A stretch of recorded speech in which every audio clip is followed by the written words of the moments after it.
right, we are here and the heat is cranked, and I have Chanel and Coco with me in the car. This is their first car ride. From what I've been told from the owners, they are really big whiners in the car. So I wanted to make sure we address this before they go home next weekend. So here we are.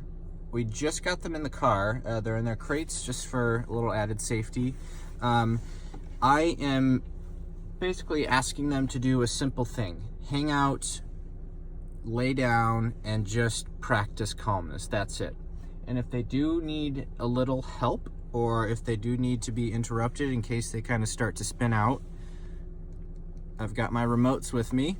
And the remotes are basically acting as a no, a correction for whining, but also like a tap on the shoulder. So I'm saying, hey Coco, or hey Chanel, I know you're excited or anxious or whatever it is, but just hang out, just relax. We'll get to where we're going when we get there.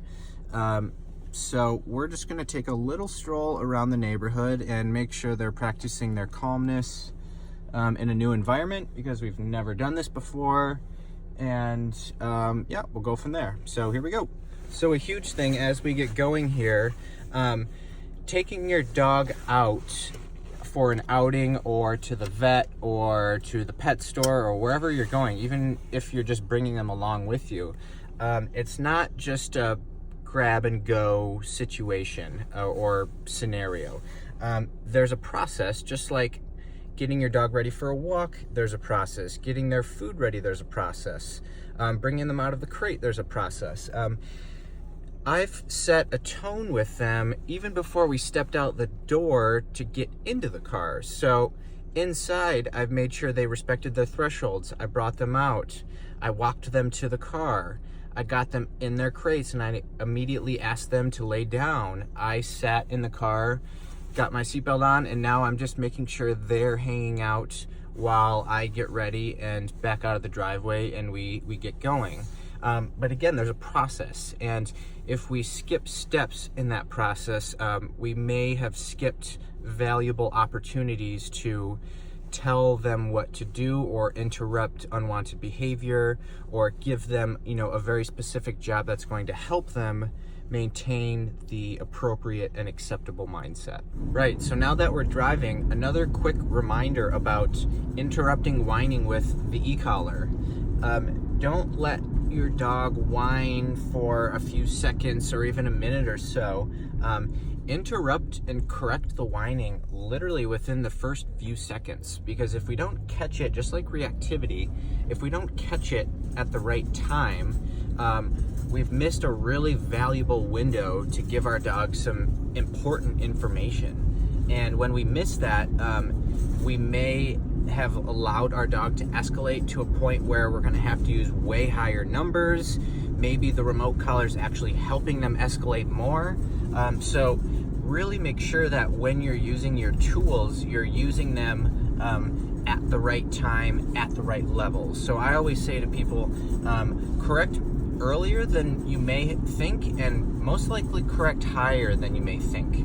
Just because, again, if we're late and if we're too low on the remote, that information that we're trying to send our dog might not be valuable enough. So for example, Coco's working level in the house usually is like a 2, and that's out of 100.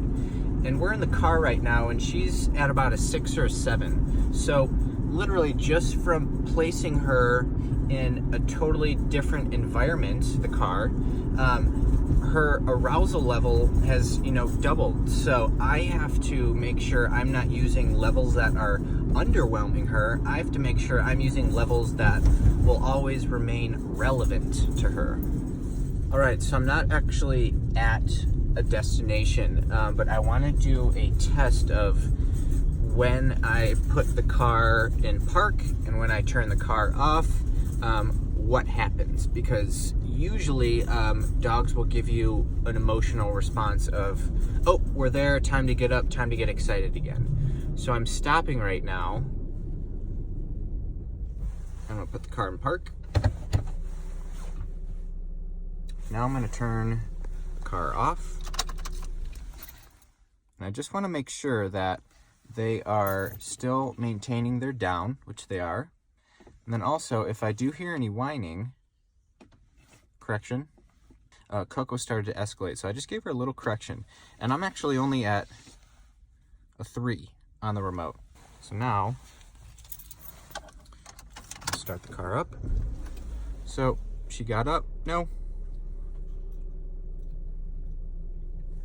So all I did was a no, and she's actually a little bit higher. Chanel usually works higher than Coco on the remote. She's a little more pushy with me, so I'm really making sure that I'm using levels that she cares about. So I started the car, she got up, probably wondering, hey, where are we going? I just said no, and I tapped the button. Now we're back down. This is what our car ride should sound like.